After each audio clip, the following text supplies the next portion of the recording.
네, 잠시 후 행복한 아침에서는 국민의 공분을 산 사건, 사고를 들여다보는 분노 유발자들 준비되어 있고요. 그리고 똘똘한 자산 관리 비법, 뭐니 이어집니다. 저희는 잠시 후에 돌아올게요.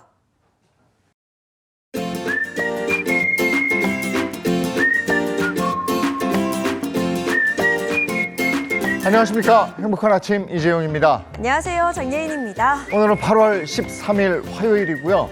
분노 유발자들 저희 준비해 놨는데 긴급 전화, 긴급 호출 전화 112라는 거 어린아이들도 알고 있죠. 그런데 나한테 위기가 닥쳤을 때 아무런 도움을 받지 못한다. 어떻게 했습니까? 경찰의 부실 대응 문제 분노 유발자들에서 짚어봅니다. 네, 그리고 뭐니에서는요. 월 소득이 1,000만 원인데 집 살 돈이 없습니다. 라는 사연을 준비했습니다. 과연 이 부부의 문제는 무엇일지 잠시 후에 자세히 들여다보겠습니다. 자, 화요일의 행복한 아침 본격적으로 시작합니다.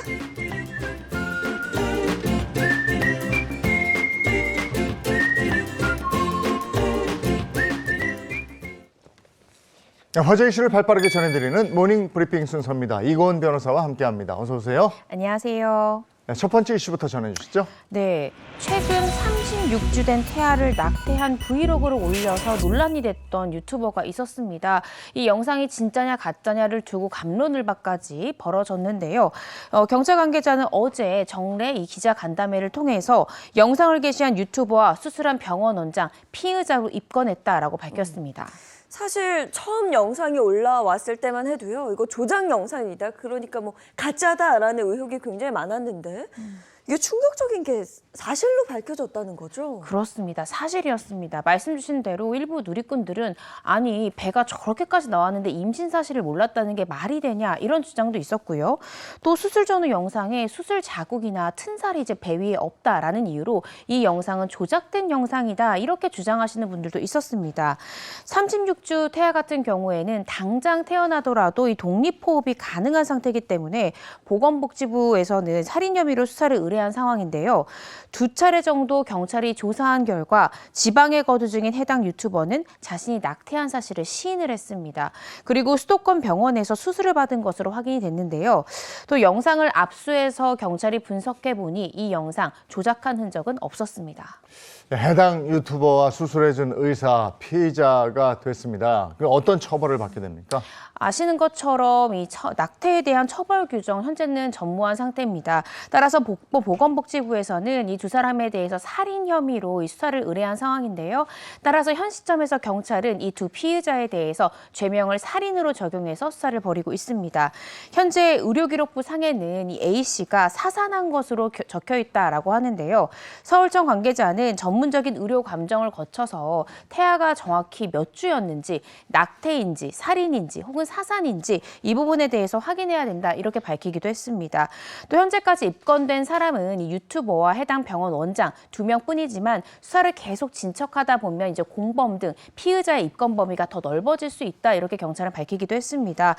해당 병원 내부에 CCTV는 설치되어 있지 않았던 것으로 보이는데요. 이 부분도 의료법 위반 혐의는 없는지 경찰이 철저하게 들여다볼 예정입니다. 네, 다들 한마음이었을 거예요. 차라리 조작이었으면 좋겠다 이런 생각이었을 텐데 어쨌든 이제 네. 살인 혐의로 이렇게 피의자 신분이 된 거죠. 네. 지켜봐야 되겠습니다. 자, 두 번째 이슈 가죠. 네, 새벽 시간대에 금 거래소에 들어가서 금을 훔치려고 했던 30대 남성이 결국 미수에 그치고 잡혔다라는 소식입니다. 해당 금 거래소에는요, 특수 제작된 이 자동 금고 진열장에 금부치들을 보관해 놨는데 이 30대 남성들 그 사실을 모르고 침입했다가 결국 빈손으로 도망가고 말았습니다. 특수 제작한 자동 금고 진열장. 이게 어떤 건지 좀 궁금한데요? 네, 일단은 이 절도 사건 발생 시각부터 한번 보면 지난 11일입니다. 새벽 3시가 넘은 시각이었습니다. 이 친구 사이인 A씨 등은 평택시에 위치한 한 금거래소의 유리창을 둔기로 깨고 저렇게 들어가서 이 금품을 훔치려고 했습니다. 약 9초 만에 결국 내부로 들어가게 됐는데요. 문제가 생겼습니다. 내부 침입에는 성공을 했지만 금부치들 위로 철판이 덮이는 바람에 절도가 불가능했던 거죠. 그래서 이 진열장 같은 경우에는 절도 예방 장치를 가동할 시에는 금부치가 올려진 진열대가 29cm가량 아래로 내려가고요. 그 위에 이 합금과 이 알루미늄으로 제작된 철판이 덮이는 방식으로 작동을 하는데요. 이 범인들 A씨 같은 경우엔 이걸 보고 도저히 절도가 불가능하겠다라고 판단해서 결국 빈손으로 도망가고 말았습니다. 이게 귀금속은 구경도 못하고 도망간 건데 그래도 처벌은 받아야죠. 그럼요. 그렇습니다. 네. 경찰도요, 이 A씨 등이 절도에 사용했던 이 오토바이 행적을 따라서 이들을 검거에 성공을 했습니다. 이들은 충북 청주에 있는 한 숙박업소에 숨어 있었던 것으로 밝혀졌는데 결국 검거가 됐고요. A씨 등은 대출 빚이 많아서 빚을 갚으려고 범행을 한 것이다라고 범행 동기를 진술하고 있습니다. 경찰은 이들에 대해서 특수절도 미수 혐의로 검찰에 구속영장을 신청할 예정이라고 합니다. 요즘에는 첨단 방범 시스템을 갖춘 곳들이 많습니다. 네. 그냥 섣불리 저렇게 침입했다가는 정말 이게 저러고 그냥 가서 벌 받아야 되는 거잖아요. 네. 예, 저런 짓 하시면 안 되는 거 알잖아요. 자, 다음 이슈 전해주시죠. 네, 어렸을 적에 개학 하루 앞두고 밀린 방학 일기 쓰고 방학 숙제했던 경험 다들 한 번쯤은 있으실 텐데요. 근데 요즘에는 초등학교에 방학 숙제가 사라지고 있습니다. 방학 숙제가 사라진다. 뭐 독후감 쓰기, 일기 쓰기.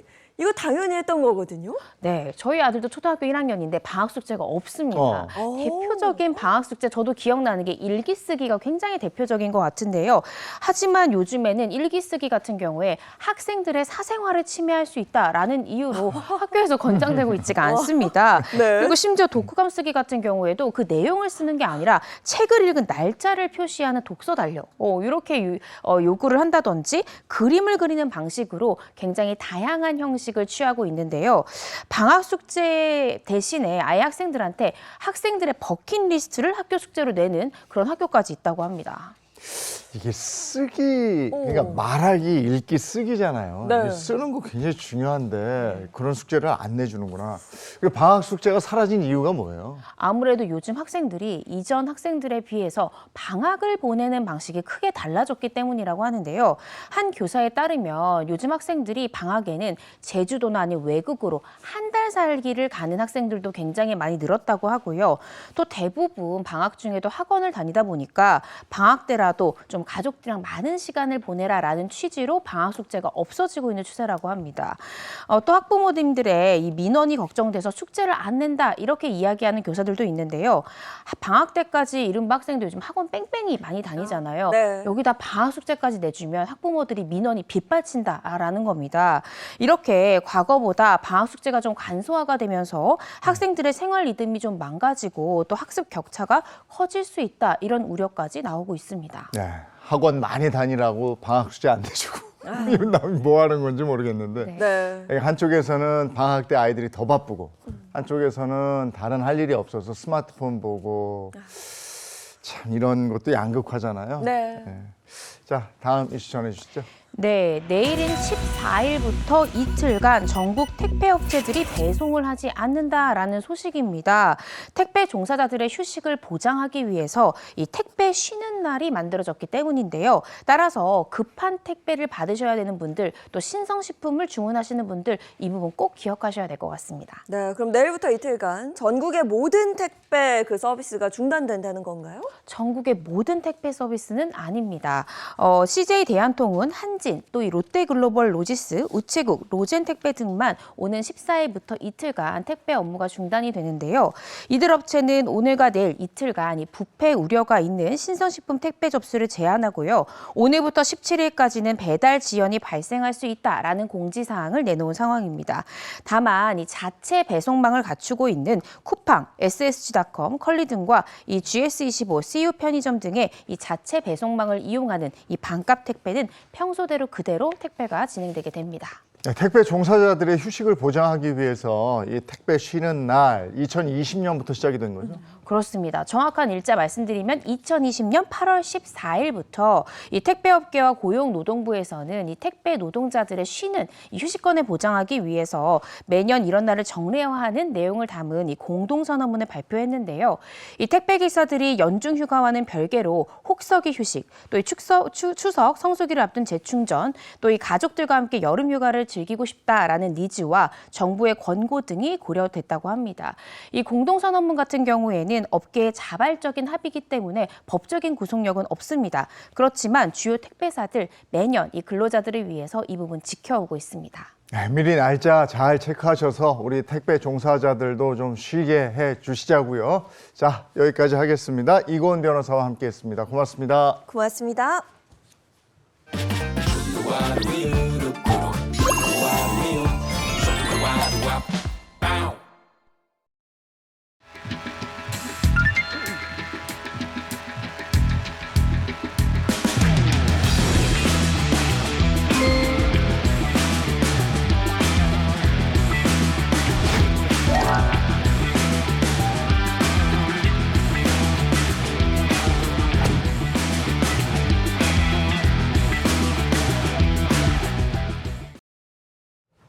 반갑지 않은 손님, 불행한 사고는 예고 없이 찾아오죠. 일상생활 중에서 발생할 수 있는 다양한 사고들, 그것들을 대비한 시민안전보험이라는 게 있습니다. 여기에 대해서 오늘 확실하게 좀 알아보도록 하죠. 행정안전부 변지석 과장 그리고 최서연 교수 함께합니다. 어서 오세요. 네, 안녕하십니까. 행정안전부 재난보험과장 변지석입니다. 네, 안녕하세요. 최서영 교수입니다. 네, 반갑습니다. 그리고 신인선 씨 함께합니다. 네, 어서 오세요. 안녕하십니까. 반갑습니다. 네, 세 분과 함께 얘기 나눠보도록 하겠습니다. 시민안전보험, 말 그대로 시민들의 안전을 지켜주는 보험인데 어떤 내용인지 먼저 소개를 좀 해주시죠. 네, 시민안전보험은 예기치 못한 재난이나 각종 사고의 피해가 발생했을 경우 시민들의 생활안정 지원을 위해서 지자체가 자율적으로 가입하는 보험입니다. 화재라든지 대중교통 그리고 자연재난 등과 같은 사고가 발생했을 경우에 시민들이 일상으로 복귀할 수 있도록 지원해주는 보장제도라고 말씀드릴 수 있겠습니다. 과장님, 그럼 혹시 시민들이 따로 가입을 안 해도 괜찮습니까? 네, 그렇습니다. 시민안전보험은 지자체에서 직접 보험사와 공제사가 계약을 체결하는 형태로 운영이 되기 때문에 주민등록을 가지신 시민들은 자동적으로 가입이 된다고 보시면 될 것 같습니다. 오, 혹시 저 몰래 빠져나가는 보험료가 있거나 그렇지 않을까요? 네, 없습니다. 시민안전보험의 보험료는 지자체가 전액 부담하게 됩니다. 오, 너무 좋죠. 저 보험료는 안 내고 보장받을 수 있다는 거라 너무 신박하고 좋은데요. 네, 근데 내가 직접 가입한 게 아니다 보니 이게 어떤 부분들이 보장이 되는지 잘 모르시는 분들이 많이 계실 것 같아요. 소개를 좀 해주시죠.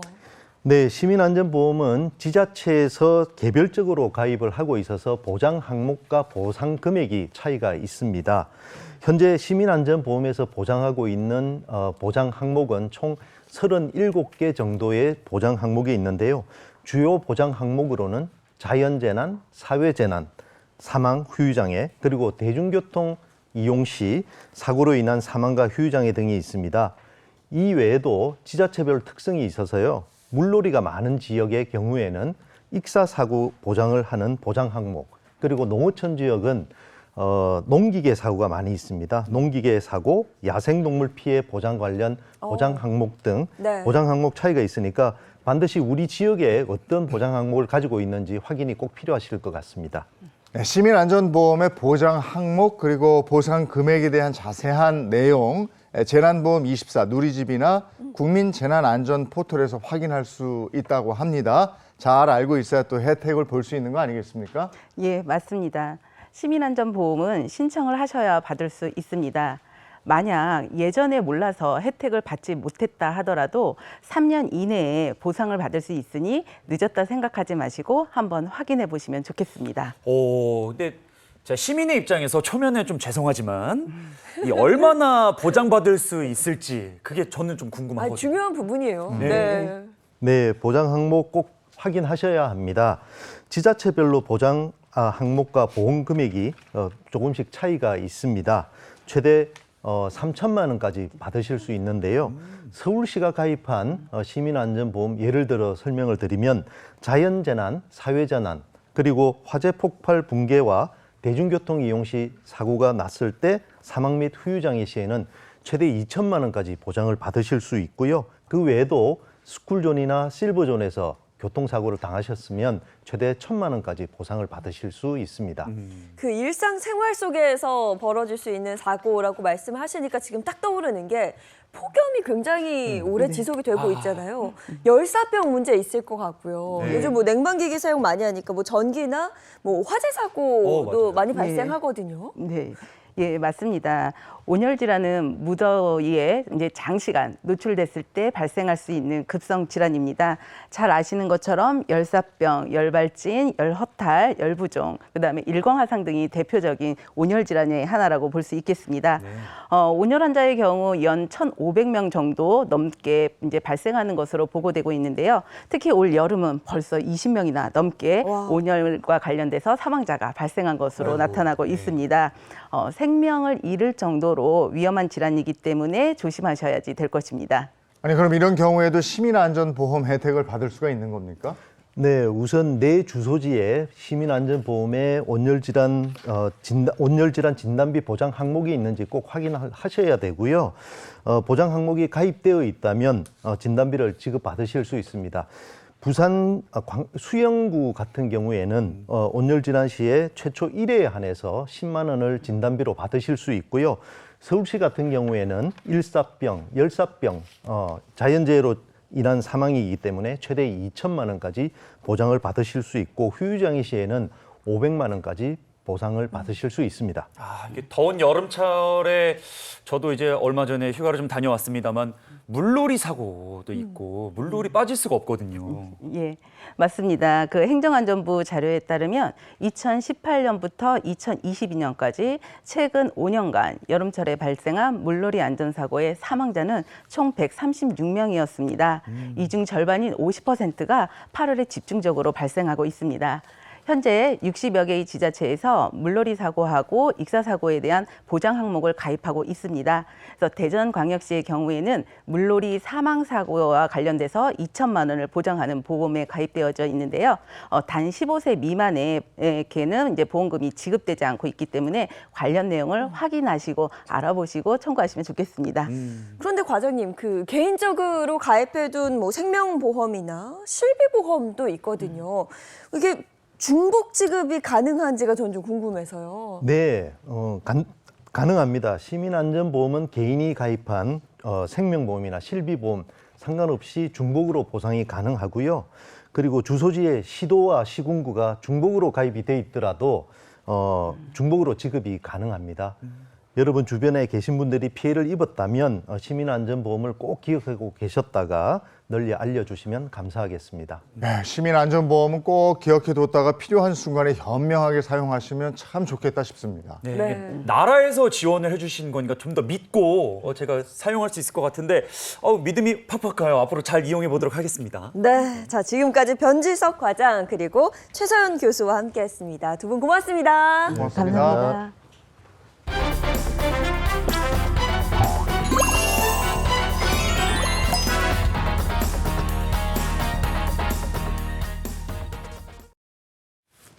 범죄자들이 제대로 된 죄값을 치를 때까지 우리의 정당한 분노를 하나로 모아보겠습니다. 분노 유발자들 시간이 돌아왔습니다. 먼저 한번 돌이켜보자고요. 네. 3년 전입니다. 층간소음으로 흉기 난동 사건이 있었는데 그때 경찰관이 그 대응을 잘 못했어요. 네. 올라갔다 내려오는 장면을 CCTV로 우리가 보고 있는데 이 경찰관들이 해임이 됐는데 직무유기 혐의로 유죄를 선고받은 이 경찰관들 얼마 전에 항소심이 열렸어요. 네, 그런데 항소심에서 한 경찰관의 발언이 공분을 샀습니다.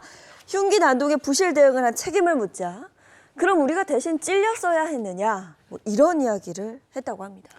물론 각자의 자리에서 맡은 바 직무를 충실히 수행하는 경찰관들이 더 많은 것으로 우리는 알고 있습니다. 그런데 일부 경찰관들의 이런 태도 그리고 또 부실 대응 때문에 여러 가지 논란이 있었습니다. 그 책임을 묻는 자리에서 이런 발언이 과연 적절했는가 이런 생각이 들고요. 자, 분노 유발자들 자세히 이런 얘기를 좀 나눠보도록 하겠습니다. 이고은 변호사와 함께합니다. 어서 오십시오. 안녕하세요. 네, 오늘은 본격적으로 이제 시작하기 전부터 화가 좀 나는데요. 인선 씨는 어떻게 생각하세요? 저는 일단 경찰이라는 분이 약간 이런 마인드를 가지고 있는 게 조금 마음이 안타까운데 충격이죠. 이 네. 대신 찔리라는 게 이게 사실 이게 가해자를 제압해주고 이런 믿음이 있는 게 경찰이잖아요. 네. 저는 그렇게 생각을 하거든요. 좀 국민의 안전을 책임지는 것, 이게 경찰의 존재의 이유 아니겠습니까? 결국 항소심에서 형량이 늘어났습니다. 어떻게 된 겁니까?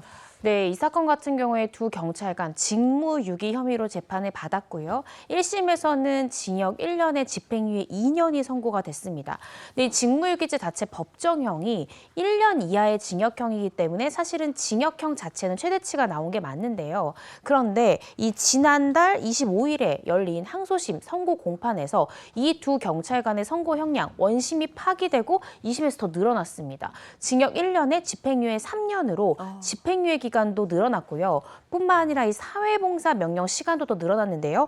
1심에서는 이 120시간을 각각 이 두 경찰관이 사회봉사를 해라 이렇게 명령을 내렸었는데 2심에서는 A 경찰관에 대해서는 400시간, B 경찰관에 대해서는 280시간의 이 사회봉사를 명했습니다. 네, 법원에서도 죄가 중하다라고 판단을 한 것 같은데요.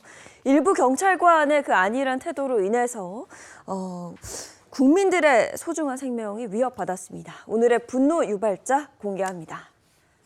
자, 오늘의 분노 유발자는요. 공권력에 난 구멍, 경찰의 부실 대응입니다. 사건이 일어난 3년 전으로 돌아가 보겠습니다. 계속해서 층간소음으로 분쟁, 갈등이 빚어졌다고 그러는데 어떤 상황이었습니까? 네, 이 상황을 한번 자세히 다시 전해드리겠습니다. 사건 발생 몇 달 전 이사 온 4층 거주자 이 C씨는요. 거의 매일을 망치 같은 것으로 아래층을 향해 두드리거나 소음을 내며 피해를 줬고요. 한 번은 피해 가족이 올라가서 항의를 했던 적도 있었다고 합니다. 그런데 적반하장으로 C씨는 3층에 내려와 현관문을 여닫는 소리가 시끄럽다며 소란을 피우는 등 이미 수차례 마찰이 있던 상황이었습니다. 이게 살다 보면 층간소음이 없을 수가 없는데 이럴 때는 경찰에 신고해야 되는 거 아닙니까? 누가 봐도 고의적으로 이렇게 했는데. 신고를 했죠. 무려 4번이나 신고를 하고 경찰의 도움을 청했습니다. 그런데 그때마다 경찰은 이거는 단순히 윗집 아랫집 간의 이런 층간소음 분쟁이다 이렇게 치부하고 넘어갔다고 하는데요. 물론 이 층간소음이요. 이제 어떤 분들은 이거 폭행죄 아닙니까? 내 고막을 폭행하는 겁니다. 이렇게 얘기하시기도 하지만 층간소음 자체만으로 어떤 형법상의 범죄를 구성하진 않습니다. 그래서 층간소음이 발생했어요 라는 112 신고를 받고 경찰이 출동하더라도 층간소음으로 인해서 어떤 폭행행위나 뭐 서로 모욕이나 아니면 어떤 주거지 침입이나 이렇게 부차적인 어떤 범죄 행위로 나아가지 않는 이상 단순한 층간소음만으로 경찰이 개입하기는 어려운 것이 현실입니다. 그런 갈등이 쌓이고 쌓이다가 결국 터져버렸는데 그게 2021년 11월 15일입니다. 어떤 일이 벌어진 겁니까? 그날도 4층 가해자 C씨의 난동은 계속 이어졌습니다. 피해자의 집 현관을 발로 차면서 택배를 집어 던지고 혼자 있던 20대 딸에게는 욕설과 소리를 질렀고요. 경찰에 1차 신고를 했지만 경찰은 층간소음으로 여기면서 그냥 돌아가려고 합니다. 그때 딸이 울면서 도와달라고 하자 경찰은 경범죄 처벌법상 불안감 조성을 혐의로 고소 의사를 물었고요. 가해자 C씨에게 서해 출석하라는 통보를 하고 귀환을 하게 됩니다.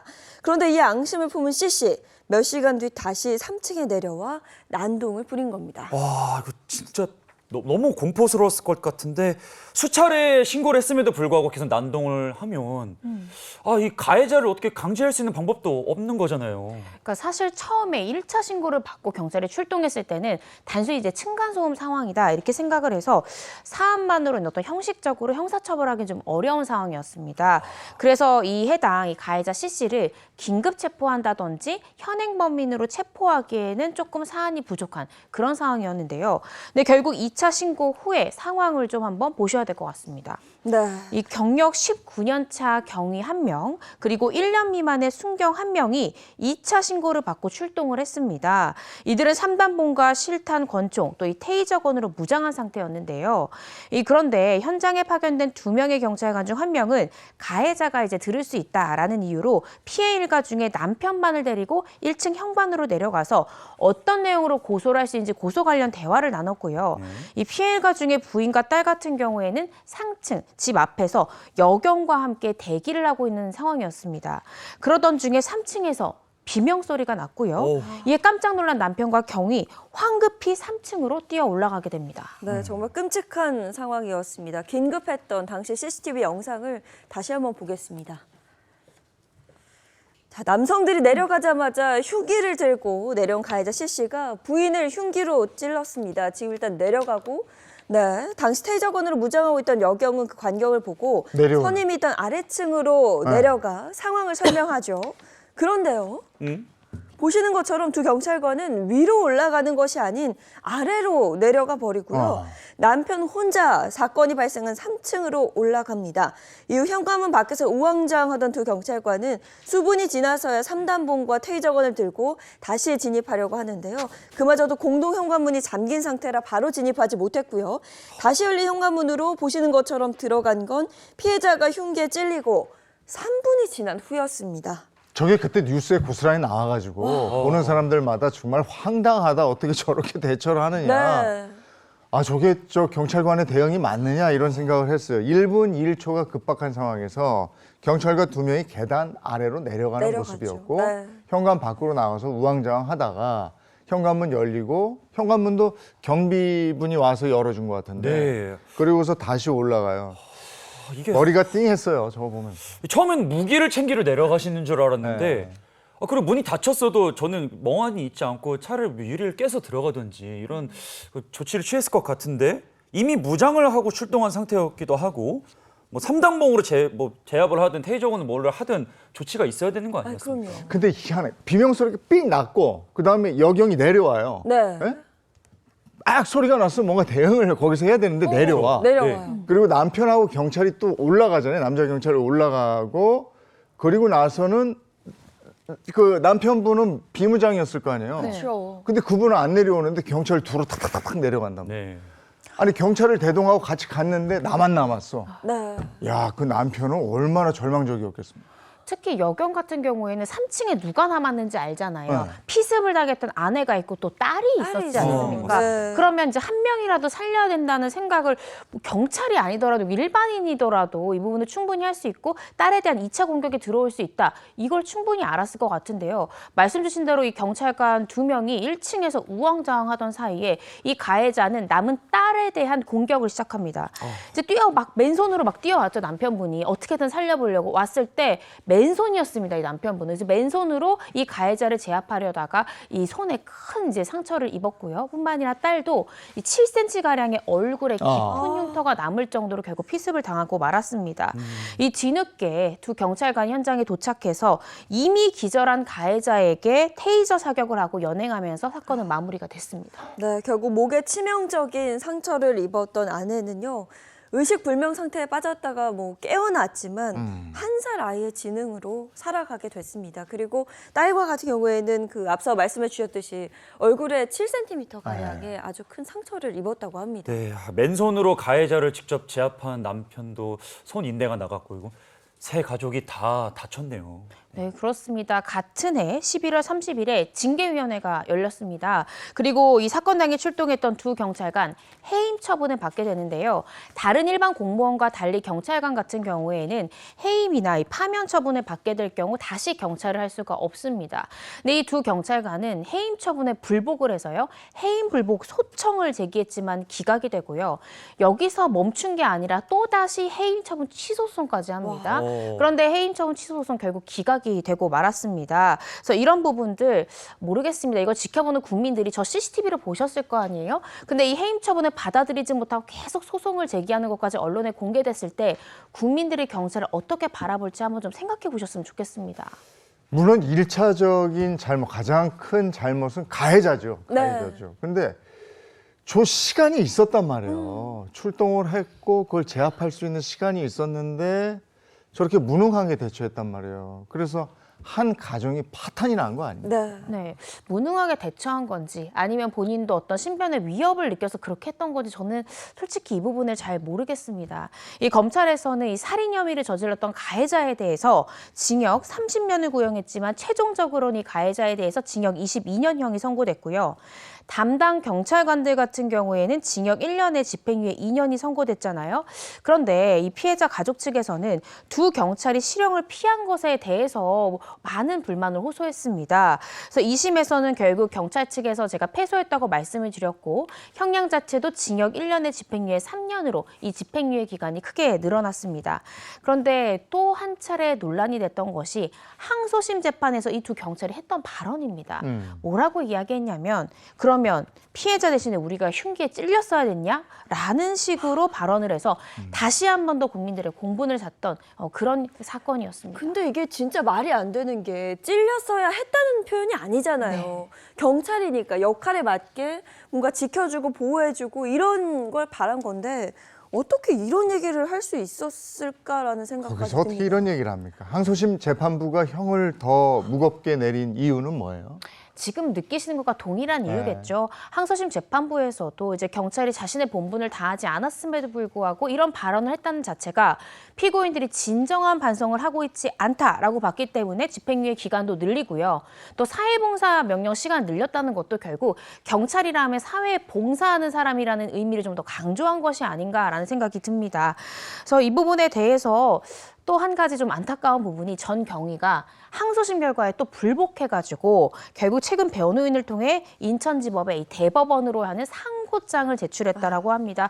대법원에서 어떻게 판결을 내릴지 조금 더 지켜봐야 될 것 같습니다. 저기가 어떻게 대응했는지 CCTV에 너무나 고스란히 나와 있기 네. 때문에 예, 무장을 하고도 현장에서 우왕좌왕했던 그 모습 지금 봤고요. 이번에는 신고자의 핵심 정보를 놓친 경찰의 부실 대응이 또 공분을 샀던 사건입니다. 네, 지난 2021년 광명에서 벌어진 사건입니다. 밤 12시 50분 한 여성에게 112 신고 전화가 걸려옵니다. 이 여성은 흉기로 위협을 받고 있으니 살려달라고 소리칩니다. 이에 경찰은 위치를 알려달라고 했는데요. 주소를 알 수 없었던 이 피해 여성은 잘 모르겠지만 광명이고 강땡땡의 집이라고 가해자의 실명을 거론합니다. 이후 경찰이 바로 출동을 했죠. 그렇습니다. 이 즉시 출동하는 명령이 코드 제로를 발령을 했고요. 경찰관 5분 만에 그 사고 현장 근처에 도착을 합니다. 그런데 여성이 신고했던 장소 자체를 특정하지 못해서 결국 50분이 지나서야 그 현장을 찾게 되는데요. 경찰이 도착해보니 이 피해 여성 이미 숨진 뒤였습니다. 이게 주소는 정확하게 모르겠지만 누구의 집이라고 말을 했잖아요. 이 정보만으로 경찰이 장소를 특정할 수는 있지 않나요? 근데 경찰이 이 부분을 놓친 거예요. 이 현장에 출동한 경찰관들에게 이 가해자 땡땡 이 이름이 전달이 안 된 겁니다.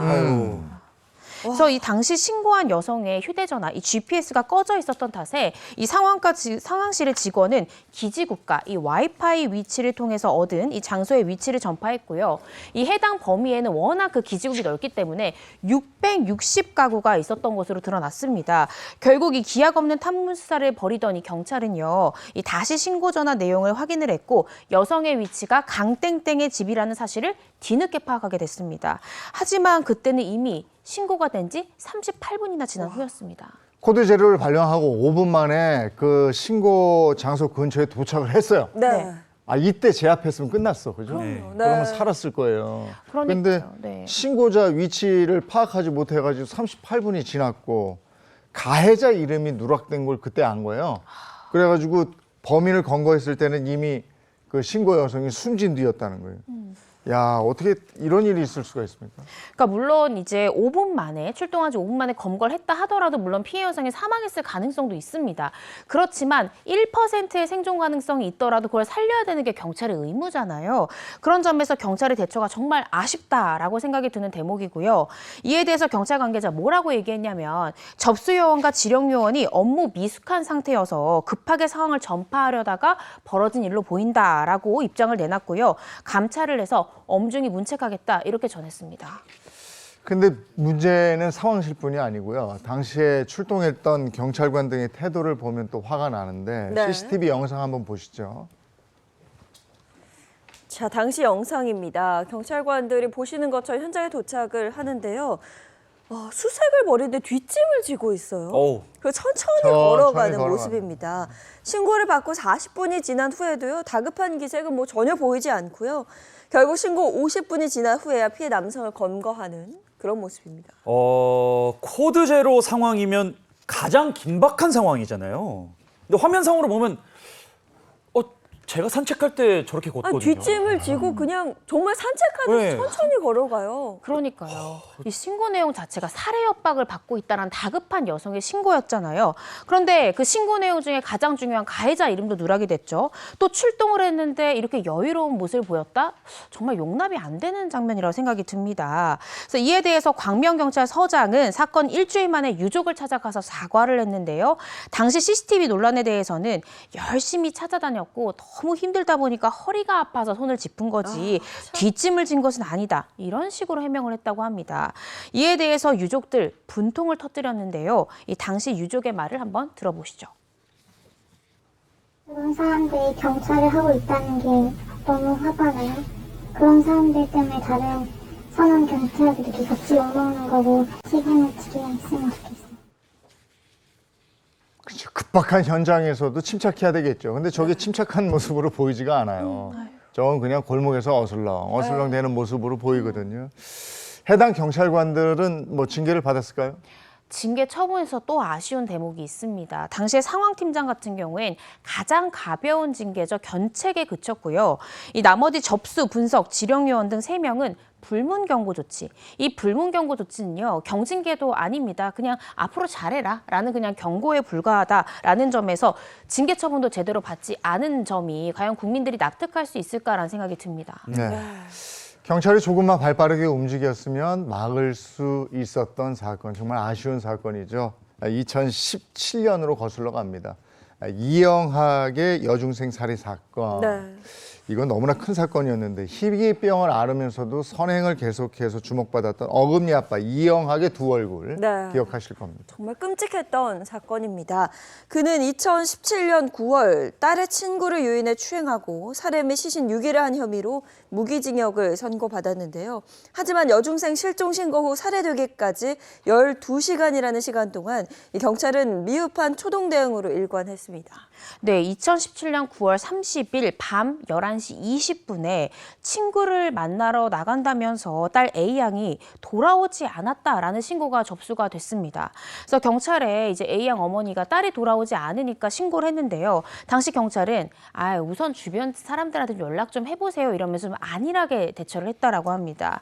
그래서 결국 A양의 부모는 이 실종 신고 1시간 만에 이 이영학의 딸 B양과의 통화를 통해서 자신의 딸과 B양이 만난 사실을 알게 됩니다. 그래서 B양은 A양과 만났다, 헤어졌다. 나는 이 친구의 행방을 모른다라고 했는데 이 말은 결국 거짓이었습니다. 이영학의 딸 B양은요, 이 친구인 A양에게 영화를 보자라면서 집으로 놀러 오라고 연락을 했습니다. 이 연락은 결국 아빠인 이영학이 시킨 거였는데요. 피해자 A양이 30일 낮 12시 20분쯤 이 집으로 찾아오자 B양은 자연스럽게 수면제 같은 이 음료수를 건넸고요. 잠시 후 A양은 잠이 들게 됩니다. 그러자 B양은 아버지와 친구를 단둘이 집에 두고 외출을 합니다. 그동안 범행이 일어났고 밤늦게까지 친구를 만난다던 딸이 돌아오지 않자 부모가 경찰에 신고를 한 거고 그런데 수사가 이루어지지 않았던 거고. 맞습니다. 경찰의 이 실종 사건, 신고 접수된 이 사건을 어떻게 처리했는지 그 내용을 좀 살펴보면 곳곳에 허점이 발견이 됩니다. 일단 9월 30일 밤 11시 15분경에 이 A양의 부모는 112에 딸이 나가서 돌아오지 않는다, 전화기도 꺼져 있다, 이렇게 경찰에 신고를 하게 됩니다. 그리고 이 긴급 출동 명령인 코드 1이 발령이 되는데요. 하지만 당직팀은 출동하겠다라고 허위 보고를 하고는 출동하지 않았습니다. 또 이 A양의 어머니가 지구대로 돌아온 후에 딸이 마지막으로 만난 친구였던 B형과 통화를 하면서 이영학의 딸이라고 이름을 말했지만 이마저도 경찰은 귀담아 듣지를 않았습니다. 결국에 10월 1일에 낮 12시 이후로 추정되는 시각 A양은 살해가 됐고요. 이후 영월에 있는 야산에 유기가 됐습니다. 경찰은 다음 날 밤 늦은 시각이 돼서야 범죄 연관성을 알아채고 5일 뒤에야 이영학과 그의 딸을 검거하게 됩니다. 그럼 신고를 하고 12시간 넘게 A양이 살아 있었다는 그런 거잖아요. 그러니까요. 그래서 경찰이 초동 대처만 제대로 했었어도 이 A양이 살해되지 않았을 텐데 너무 마음이 아픕니다. 이 당시 이영학은요, 자신의 아내의 죽음 관련해서도 수사선상에 올라왔던 그런 상황이었습니다. 하지만 경찰은 A양의 어머니가 결정적인 단서를 줬죠. 우리 딸이 이영학의 딸과 통화를 했고 같이 있었다. 이 통화 사실을 알렸는데도 경찰이 귀담아 듣지를 않고 제대로 수사를 하지를 않았습니다. 심지어 총괄인 이 중랑경찰서장에게는 나흘 뒤에 보고가 됐다라는 점이 드러나는 등 이 초동 대응에 문제가 많았다라는 사실이 뒤늦게 밝혀졌습니다. 네, 그런데 이게 다가 아닙니다. 경찰은 부실했던 그 초동 대처를 숨기기 위해서 탐문 수사 시간을 거짓으로 보고하기도 했는데요. 경찰은 실종 신고를 받고 동네 주변 CCTV를 확인해 봤다라고 이야기를 했지만 경찰이 다녀간 흔적은 없었고요. 3시간 뒤 피해자 부모가 찾아와 CCTV를 확인하는 그 모습만이 찍혀 있었습니다.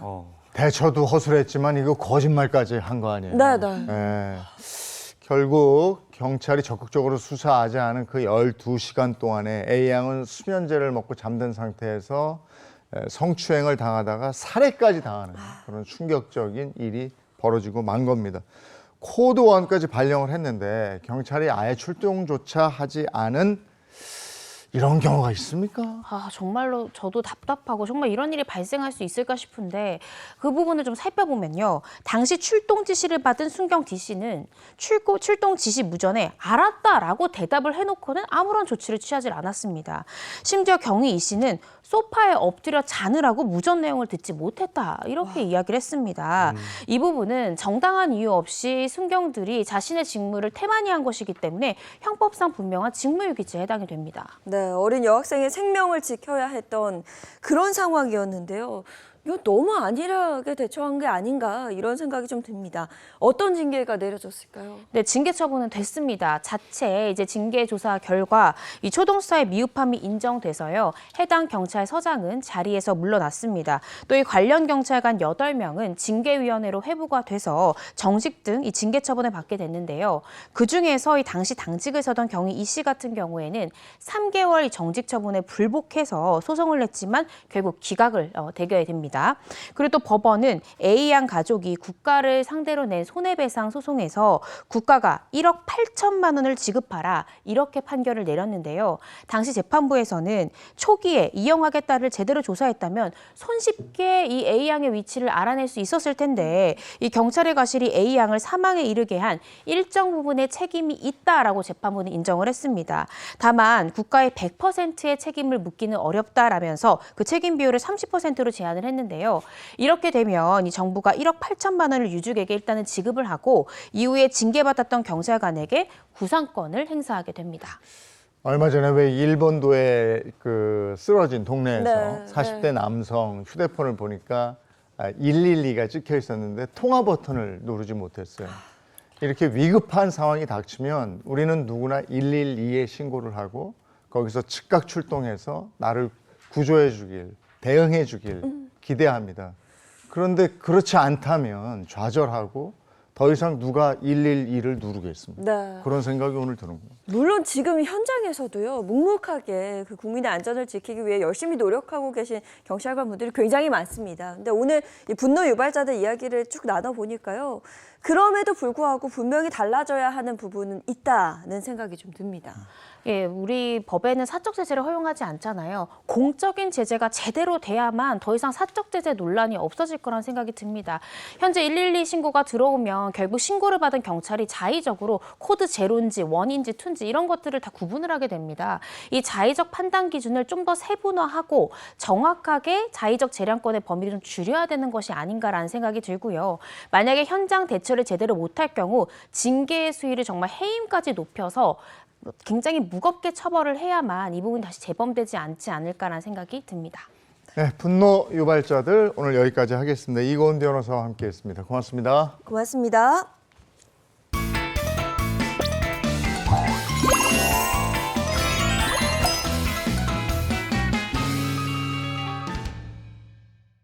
네, 행복한 아침 함께하고 계신 지금 시각이 8시 14분을 지나고 있습니다.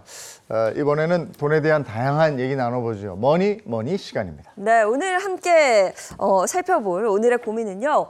월천 버는 부부. 제가 월천 하니까 말이 막 꼬이네요. 네. 어우. 집 살 돈이 없습니다. 라는 사연 준비했습니다. 월천이면 많이 버는 건데 고소득인데 근데 집을 못 산다? 집 살 돈이 없다? 네. 이게 어떻게 된 건지 한번 구체적으로 들여다봐야 되겠네요. 김현우 소장과 함께합니다. 어서 오세요. 네, 안녕하세요. 소장님 오늘 사연은 부러운데 네. 혼나야 되는 거 아닙니까? 이게 월천 소득이면 반을 저축해도 그렇죠. 예, 1년 반만 저축해도 1년에 그 직장인 평균 월급보다 더 높은 건데. 네, 맞습니다. 이게 부럽지만 혼나야 되는 거 아닙니까? 조금 살펴봐야 되긴 할 것 같은데 저도 그렇게 느껴집니다. 이분들 같은 경우에는 뭐 집 살 돈이 없다고 말씀을 하셨지만 집 살 돈이 없다기보다는 집 살 생각이 없거나 아니면 굉장히 큰 집, 비싼 집을 보면서 저 집을 살 돈은 없다 이렇게 생각하시는 거 아닌가 싶습니다. 사실 뭐 다들 말을 안 해서 그렇죠. 이렇게 열심히 막 아둥바둥 사는 이유가 내 집 한 채 마련하고 싶어서 이렇게 또 열심히 사시는 이유도 있는 거거든요. 이게 주거 안정, 이게 또 삶에 있어서 굉장히 정말 안정감을 주는 거거든요. 네. 근데 이분들이 결혼한 지 얼마 안 된 것 같고, 내가 부양해야 되는 식구들도 많지 않은 것 같은데, 글쎄, 집부터 좀 뭐 여유가 있으면 좀 사야 되는 건 아닌가 싶은데, 이분들은 돈 1,000씩 버는데도 여유가 없다는 거 아니에요? 저도 아직 미혼이라서 집이 있어야 된다라는 그 정확한 그 생각은 안 하고 있거든요. 네네. 근데 제 친구들도 지금 뭐 결혼 준비하면은 뭐 다 집은 하나씩 있어야 된다라고 하니까 중요한 것 같긴 해요. 네, 이게 뭐 사람마다 행복에 대한 기준이라든지 가치는 많이 다르기 마련인데 뭐 대부분 결혼을 하실 때 집을 사야 되지 않나 마련해야 되지 않나 생각하시는 게 보편적이죠. 이게 맞벌이를 하다 보면 사실 각자 출퇴근해야 될 그 거리도 고려해야 되고 그러다 보면 이제 중간지에 집을 마련하게 되는데 그렇게 교통이 좋은 곳은 대부분 또 집값이 비싸잖아요. 맞아요. 그래서 집을 살 수는 없고 뭐 월세로 살다 보면 월세가 아깝기도 하고 그러면 이제 전세로 또 이사를 가려고도 하고 그러다가 아이가 생기면 아이들의 뭐 교육이나 이런 부분들 고려를 해가지고 또 이사를 가려고 하다 보니까 여기에서 이제 집을 마련해야 되겠다라는 욕구가 많이 생기기 마련인데요. 아무래도 지금 말씀해주신 것처럼 안정적인 주거에 대한 욕구가 이렇게 결혼을 하고 자녀가 생기고 부양 가족이 늘어나면서 점차 생겨나는 것 같습니다. 네. 자, 이야기 나눌수록 이 부부의 자세한 사연이 좀 궁금해지는데요. 월천을 벌지만 집이 없다는 부부, 자세한 내막을 들여다보도록 하겠습니다. 결혼 5년 차 맞벌이하며 행복하게 살고 있는 30대 부부입니다. 아직 아이도 없고 아내나 저나 내 집 마련에 대한 로망이 크게 없어서 하고 싶은 거 하며 즐겁게 살고 있습니다. 그런데 어느 날 아내가 와서 그러더라고요. 자기야, 내 친구 수림이 알지? 아니, 그 얼마 전에 결혼했다던 알지?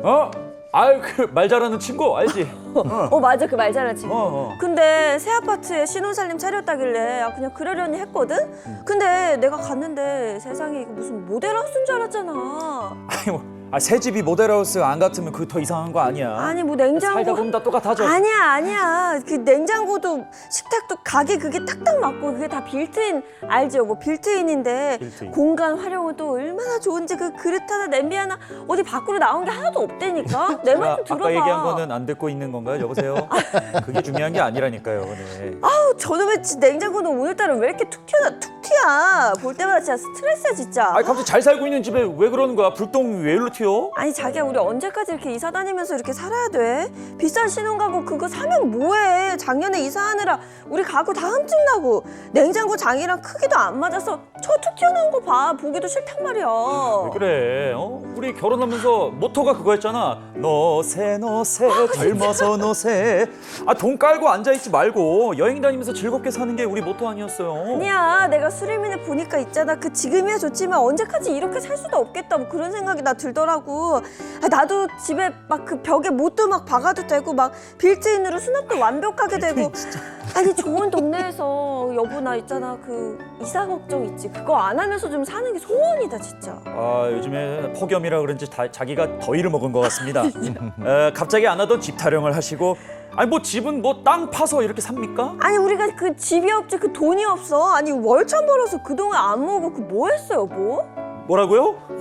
아니 듣자 하니까 아이 몰라 다음에 얘기해. 월천 버는 것도 맞고요. 버는 만큼 쓰는 것도 맞습니다. 모아둔 돈이 없는 것도 사실이고요. 하지만 이래도 좋다 저래도 좋다던 우리 와이프 변심이 너무 당황스러워요. 분명 연애 시절엔 집에 올인하지 말고 자유롭게 살자고 해놓고 어떻게 사랑이 변할 수 있습니까?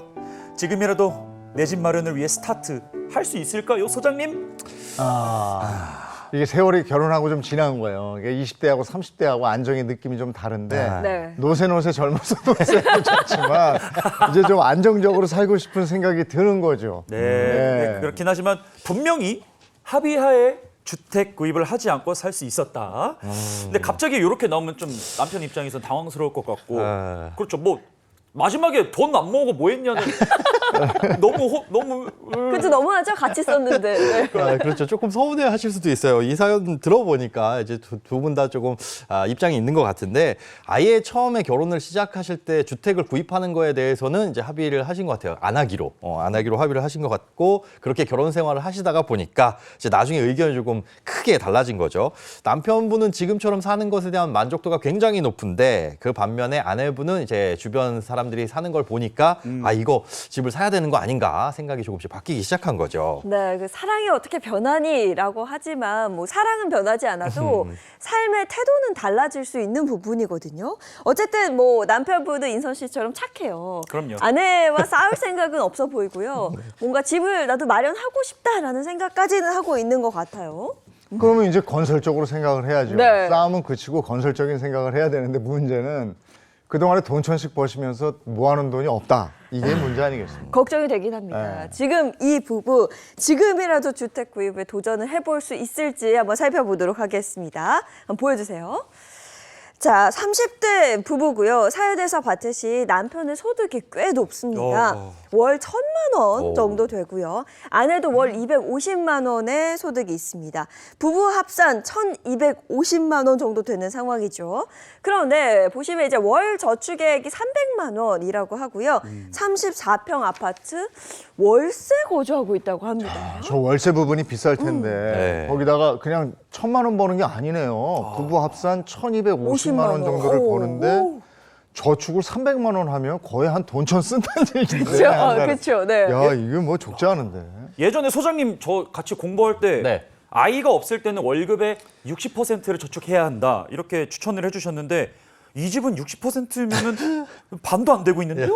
그죠. 300만 원이면 반도 안 하는데 수입은 많은데 그만큼 또 이제 지출이 많아지다 보니까 저축액이 많지 않은 겁니다. 문제는 이 지출 내역에 대해서 두 사람 중에 그 누구도 돈 관리를 안 하고 있다는 게 문제인데요. 그냥 들어오면 들어온 대로 쓰고 쓰다가 남으면 저축을 하는 그런 구조인 것 같아요. 그리고 남편의 사연을 자세히 보면요. 나는 크게 쓰는 것도 없는데 돈이 안 모인다라고 하셨어요. 이 저축 300만 원 빼면 그래도 몇백만 원 이렇게 엄청 많은데 네. 이게 돈이 안 모인다는 게 이해가 안 됩니다. 그렇죠. 이게 그런 분들 계세요. 뭐 월급이 크든 작든 나는 그렇게 쓰는 것도 없는데 잘 안 모여요라고 생각을 하시는 건 기억에 남는 소비가 없기 때문입니다. 이 돈을 못 모으시는 분들의 이 레파토리 흔한 레파토리 중에 하나인데 왜 쓰는 돈이 없는데 돈이 안 모이지? 이런 분들 무의식적으로 쓰시는 소소한 소비가 많은 분들의 공통점입니다. 제 얘기인가요? 네. 들으면서 저는 제 얘기인가? 뭐 이런 생각이 드는데 일단 뭐 수입과 저축 내역은 저희가 뭐 알아봤으니까 얼마나 쓰고 있는지도 좀 살펴볼 필요가 있어 보입니다. 이 부부의 지난달 지출 내역을 준비해봤습니다. 한번 보시죠. 자, 지출 내역입니다. 월세 보증금 1억 원에 월 280만 원, 차량 2대 유류비 30만 원, 통신비 20만 원, 또 식비 130만 원, 의료비 20만 원, 보험료가 65만 원, 경조사비 20만 원. 근데 유흥비가 좀 놀란 게 100만 원이라고 되어 있어요. 아니 노세 젊어서 노는 비용비가 너무 드는데요, 네. 근데 크게 나가는 항목이 월세네요. 네. 월세가 너무 많이 네. 나오고 차라리 대출을 받아서 전세 사는 게 나은 거 아닌가 싶은 생각이 들어요. 네. 예, 유류비만 나가고 또 차 값은 또 안 나가는 또 굉장히 잘 사는 집인가 봐요. 네, 차는 사셨나 봐요. 네, 근데 월세는 뭐 그렇지만 네. 방금 말씀하신 유흥비. 야, 이거 뭐 말 그대로 먹고 마시는 데 쓰는 돈인데 아니 근데 총각도 아니신데 30대 유부남이 매달 100만 원씩 유분. 그러니까요. 부러워하시는 거 아니죠? 저는 부러운 것 같은데. 이분이랑 같이 놀아야 돼요. 친구하고 싶습니다. 아니 근데 이래도 되나 싶은 생각이 저도 좀 들어요. 보면서. 네. 자, 근데 아직 취미 생활에 드는 비용은 공개를 안 했습니다. 그러니까 결혼 5년 차, 욜로, 그러니까 나는 노세 네. 젊어서 논다는 마음으로 행복하게 살고 계신 이 부부인데요. 취미 생활에 쓰는 비용도 한번 보겠습니다. 예. 보여주세요. 자, 취미 생활에는 얼마나 쓰고 있는지 한번 보시면 분기별로 한 번씩 해외여행을 가시네요. 아하. 야. 또 회당 500만 원 잡으면 연에 와. 2천만 원. 그리고 캠핑도 다니고 있고요. 뮤지컬도 보고 인테리어도 자주 바꿉니다. 아니 본인 집이 아니라면서요. 근데 뭘 돈을 들여서 인테리어를 하지? 네. 소소한 인테리어가 코로나 때 굉장히 유행을 했습니다. 그러니까 집에 거의 갇혀 살다시피 하니까 이제 돈이 크든 많든 적든 내 집이든 아니든 이렇게 소소하게 인테리어 소품들 집에다 들여놓고 분위기 바꾸고 기분 전환 하시는 분들이 그때 이렇게 많이 생겨났거든요. 아마 그때 드신 습관이 아닌가 싶은데 이런 것도 좀 줄여야 될 소비인 것 같습니다.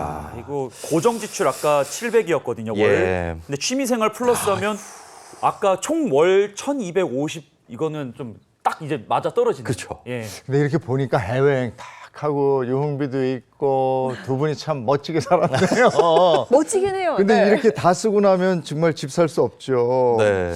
부부는 이 돈 모으기 위한 특단의 대책이 필요할 것 같은데요. 그렇습니다. 이분들 사연을 보니까 그 예전에 어렸을 때 들었던 그 개미와 배짱이 지금 배짱이처럼 신나게 놀고 있는데 돈을 모을 생각이 있다면 거기에 맞춰서 저축을 하셔야 됩니다. 맞벌이고 가정이 아이가 없는 가정이라고 한다면 그래도 소득의 60% 이상은 저축을 하셔라라고 말씀을 드리는데 월 수입이 1,200만 원 이상이라면은 순수 소비 500만 원만 하더라도 나머지 700 정도는 저축을 할 수가 있는 거죠. 그 500만 원이라는 소비도 많이 양보한 거긴 한데요. 둘이서 사실 한 달에 500만 원 쓰는 것도 적지 않은 돈입니다. 그럼요. 이게 씀씀이라는 게 한 번에 확 줄일 수가 없기 때문에 이 부분을 이제 소장님이 반영을 해주신 것 같은데요. 그렇다고 하더라도 현재 저축액이 300만 원인데 2배 이상은 늘려야 하는 그런 상황입니다. 네. 자, 그렇다면 어떤 지출을 줄이는 게 좋을지 한번 짚어보도록 하죠. 네, 돈을 모으고 싶은 생각이 있으시다면 진짜 뼈를 깎는 노력이 필요합니다. 2인 가구 도시근로자 평균 소득이 500만 원 조금 넘거든요. 많이 번다고 더 쓸 게 아니라 이 500만 원을 기준으로 구조조정을 하셔야 됩니다. 우선 이제 월세는 건드릴 수가 없으니까 당장에는 그냥 두고요. 보험료 65만 원도 너무 많습니다. 이제 보험료 같은 경우에는 보험을 새로 깨고 다 신규로 가입하는 걸 기준으로 나이 곱하기 3,500원에서 4,000원 정도면 거의 뭐 충분하다라고 볼 수 있거든요. 그러니까 30살에 가입한다면 보통 9만 원에서 12만 원 사이다 이렇게 보시면 되는데 30대라고 하셨으니까 35살이라고 가정하고 둘이 합쳐서 한 21만 원에서 28만 원 사이니까 두 분 보험료 합쳐서 25만 원 이내에서 가입하시길 권해드립니다. 이게 1,000만 원을 벌고 계시지만 500만 원을 번다고 생각하고 소비해야 되는 거죠? 그렇죠. 그런데 문제는 주거비로 벌써 월세 280만 원에 관리비 30만 원까지 해가지고 310만 원 쓰고 계시니까요. 200만 원 이내에서 다 해결을 하셔야 됩니다. 자, 그런데 보험료 25만 원을 줄이고 그다음에 교통비 30만 원 나가는 거 그리고 경조사 이런 거 안 다닐 수 없잖아요. 결혼식 때 친구들 왔었을 텐데 네. 경조사 20만 원 요거 빼고 나니까 125만 원 남았습니다. 통신비도 지금 알뜰폰으로 바꾸면 2명이서 10만 원 이내 잘 생각하시면 한 5만 원 이내로도 줄일 수 있고요. 또 맞벌이를 하시니까 외식이라든지 배달 식사 이런 것들이 조금 잦아가지고 식비가 많이 들 수도 있는데 하루에 3만 원씩만 잡더라도 뭐 90만 원입니다. 점심 식사는 아마 직장에서 해결을 하시겠죠. 네. 그러면 이제 남는 돈이 35만 원 정도 되는데 이걸로 의류, 유흥비, 취미를 다 해결해야 하는데 이분 가정 같은 경우에는 지금 주거비를 많이 쓰고 계시잖아요. 그걸 감안해서 100번 양보하겠습니다. 유흥비와 용돈은 30만 원 이내 수준에서 쓰고 한 65만 원 정도 보태가지고 나머지 돈으로 의류비와 취미 이런 것 중에 좀 우선순위를 두고 지출을 하셔야 됩니다. 네, 뭐 이렇게 하면 695만 원 지출해서 이 지출이 565만 원으로 줄어듭니다. 그러면 저축 목표도 좀 다시 세워야 될 것 같아요. 그렇죠. 부부 소득 1,250만 원에서 565만 원 빼고 나니까 최소 685만 원이 남겠죠. 그 돈을 다 저축한다고 가정을 하면 1년에 8,200만 원 이상 모으실 수가 있는데 이 1년에 8,200만 원 모으겠다라는 걸 목표로 달리시면 될 것 같습니다. 자, 이렇게 해서 한 달에 한 700만 원 정도를 모아서 1년이면 적지 않은 돈을 모아요. 그럼요. 네. 근데 원론적인 얘기지만 이렇게 해서 꼭 집을 사야 되는 건가? 그렇게 고민하시는 분들 계실 거예요. 네. 특히나 요즘에 맞벌이 하시면서 우리 부부 소득이 평균보다 조금 높은데 이거 집 사야 되나? 라고 봤더니 서울시내 집 너무 비싸다. 못 사겠구나 하고 포기하시는 분들도 계신데 우리가 평생 살면서 월세나 전세로 살 거다라고 마음을 먹으신 분들 아니라면 언젠간 집을 사야 되겠죠. 그러면 지금 이렇게 주거비로 사라지는 돈을 우리가 주택을 구매했을 때 원리금 상환액으로 치환을 해보는 것도 좋을 것 같습니다. 일단 월세는 순수하게 비용이잖아요. 특히나 이분들은 뭐 월세 세액공제도 못 받을 정도의 소득이고 한 달에 280만 원 정도 월세면 이걸 대출로 전환을 했을 때 6억 원 정도 대출을 받은 것과 똑같습니다. 소득으로 봤을 때 DSR 40% 규제도 다 충족을 하고 있고 그러면 저축으로 돈을 모으기가 어렵다면 아예 그냥 소위 말해서 속된 말로 집을 사는데 질러가지고 월세 네. 내는 만큼 대출 상환을 하는 게 어떤가 생각이 됩니다. 그러니까 현재 상황이라면 6억 원 정도의 대출이 가능한 상황인데요. 이 정도면 뭐 집을 사기 위한 그 종잣돈으로 충분한가요? 우리가 LTV, 그러니까 집값의 몇 %까지 대출을 받을 것이냐. 그래서 LTV 60%라고 한다면은 6억 원이 10억 원짜리 집을 살 때 대출을 받는 금액이겠죠. 그런데 현재 4억 원이 있어야 6억 원 대출을 받아서 집을 사는 거잖아요. 근데 이분들 같은 경우는 그게 없으니까 내년 즈음까지 1억 원 정도 좀 넘게 돈을 모으고 지금 월세 보증금과 합쳐가지고 한 2, 3억 정도 모은 다음에 추가적인 대출을 고려를 하시는 게 좋을 것 같습니다. 한 달에 700만 원씩 모은다고 하면은 1년에 8천만 원이 넘고 네. 그리고 월세 보증금 1억 원 있는 상황이니까 그렇죠. 괜찮을 것 같네요. 네. 2억 뭐 정도 대출이면 그야말로 양반이죠. 양반이죠. 네. 네. 살 때 네. 정말 은행 걸로 사는 분들이 네. 굉장히 많은데. 맞습니다. 근데 부부가 결혼한 지 5년 미만인 것 같은데 5년 정도 됐어요. 근데 된다는 보장은 없는데 청약 도전해 보면 되죠. 그러네요. 청약 네. 도전 이게 좀 남아 있는데 네. 사연에서도 보셨듯이 모델하우스 같은 그 새 집. 여기에 꽂히셨어요. 네, 모든 게 빌트인. 그러니까 수리민의 집에 갔다 오고부터 이 아내분이 빌트인. 달라졌거든요. 근데 내 집 마련을 위한 그 방법으로 뭐 청약과 일반 매수 네. 두 가지 방법이 있다고 했을 때 이 부부에게는 뭐가 더 유리할까요? 자, 우선은 그럼 청약에 대해서 한번 살펴보겠습니다. 이 청약에 대해서 말씀을 드리자면요. 아파트 청약은 특별 공급과 일반 공급 이 두 가지로 나뉩니다. 이 특별 공급은 일반적으로 신혼부부 특별 공급, 생애 최초 특공, 다자녀 특공 이렇게 여러 가지가 있는데요. 이 부부 같은 경우에는 아직 자녀가 없으니까 다자녀 특공은 제외하고 신혼부부 그리고 생애 최초 공급 요거 위주로 보시면 될 것 같아요. 이 물량만 벌써 전체 공급 물량의 뭐 절반 가까이를 차지를 하고 있거든요. 그러니까 신혼부부 특공의 경우에는 앞으로 뭐 23% 정도 비율을 더 늘린다고 했으니까 여기 해당하시면은 무조건 신혼부부 특공은 살펴봐야 된다. 이렇게 말씀드리고 싶습니다. 이게 밑져야 본전인 거네요. 네네. 근데 그 다자녀는 탈락됐고 신혼부부 특공, 생애 최초 특공 두 가지가 있는데 요거는 무슨 차이가 있죠? 네, 일단 신혼부부 특공은 신혼부부여야 합니다. 신혼부부는 법적으로 7년 이내에 이제 혼인 7년 이내라고 한다면 신혼부부로 보이는데요. 일단 이분은 결혼한 지 5년밖에 안 됐으니까 신혼부부 특별공급 신청 조건은 충족을 합니다. 그리고 생애 최초 특별공급은 말 그대로 내 생애 최초 집을 가지시는 분들이 해당하는 거거든요. 그렇기 때문에 생애 내 명의로 된 집을 한 번도 소유한 적이 없어야 됩니다. 이 두 부부 모두 주택을 한 번도 소유한 적이 없다면 신청을 하실 수는 있겠죠. 네. 신혼부부 특공은 그러니까 지금 집이 없으면 되는 거예요. 전에 있었던 건 상관이 없는 거고. 네. 네, 그다음에 최초. 생애 최초는 한 번이라도 집이 있었으면 안 되는 거고. 그렇습니다. 그런 차이가 있네요. 네, 신혼부부와 생애 최초 모두 충족한다 그러면 당첨 우선순위를 따져서 한 가지만 선택을 할 수가 있어요. 자, 첫 번째는 소득을 따져보셔야 됩니다. 이 특별공급의 경우 소득 기준을 표로 보시면요. 2세 미만의 어린이가 있고 이걸 이제 신생아라고 하거든요. 그리고 소득이 적은 사람한테 우선적으로 물량을 공급을 합니다. 그 다음은 그냥 어린아이가 있는 집. 그리고 세 번째는 어린아이는 없지만 소득이 낮은 집.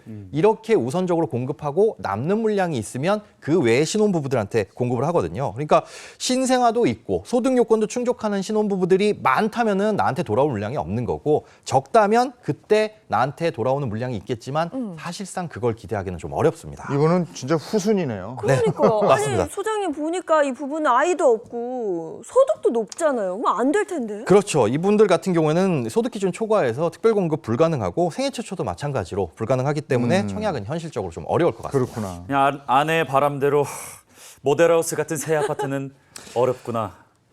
여보, 안 될 것 같아. 네, 신축 아파트는 포기하시고 그냥 네. 기축 아파트, 이미 지어진 아파트 들어가신 다음에 이 안에 인테리어를 깨끗하게 내 마음에 맞게 하시면 될 것 같습니다. 맞아요. 인테리어 좋아하신다 그랬잖아요. 그렇죠. 인테리어 관련 돈도 이미 쓰고 계시고 예.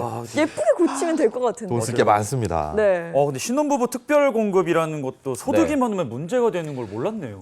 그렇습니다. 흔히 신혼부부면 가능할 거라고 생각을 하지만 이게 또 살펴보셔야 될 게 있는 게 결혼 7년 이내에 신혼부부는 사실 흔하죠. 그리고 요즘에는 이 청약을 넣기 위해서 오히려 그 혼인신고를 좀 늦게 하시는 경우들도 맞아요. 많이 있어요. 네. 그러니까 7년 이내 신혼부부는 굉장히 많습니다. 자, 100세대 공급을 신혼부부들에게 공급을 하는데 만약에 1000세대가 몰렸다. 그러면 여기서 우선순위를 거쳐가지고 뽑아야 되잖아요. 일단 우선적으로 뽑는데 여기에서 보는 게 자녀입니다. 자녀가 몇 명이냐 이거에 따라서 점수를 조금 더 많이 주고요. 또 자녀가 없다면 그래서 신혼부부 특별공급은 사실상 당첨 가능성이 없다고 보셔야 되죠. 또 생애 최초 특별공급 같은 경우에는 자녀 수와 상관없이 그냥 무작위 추첨이기는 한데 이 평생 집을 가져본 이력만 없으면 무작위 추첨 대상이 되니까 이건 또 경쟁률이 굉장히 높습니다.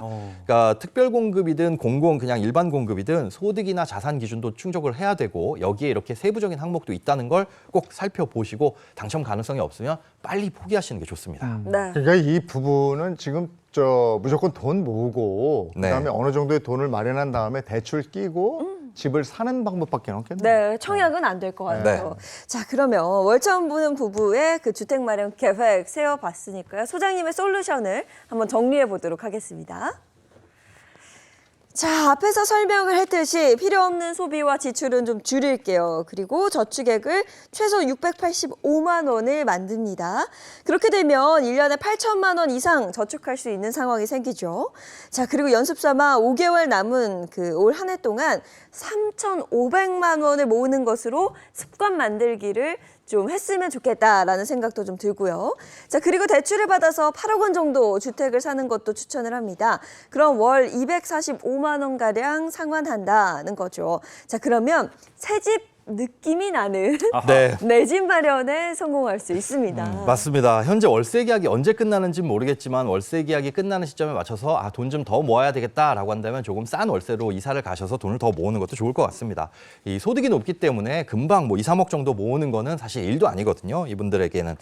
현재 주거비 300만 원 정도는 무난하게 지출이 가능하니까 5, 6억 원 정도의 대출을 받을 때도 전혀 무리가 없습니다.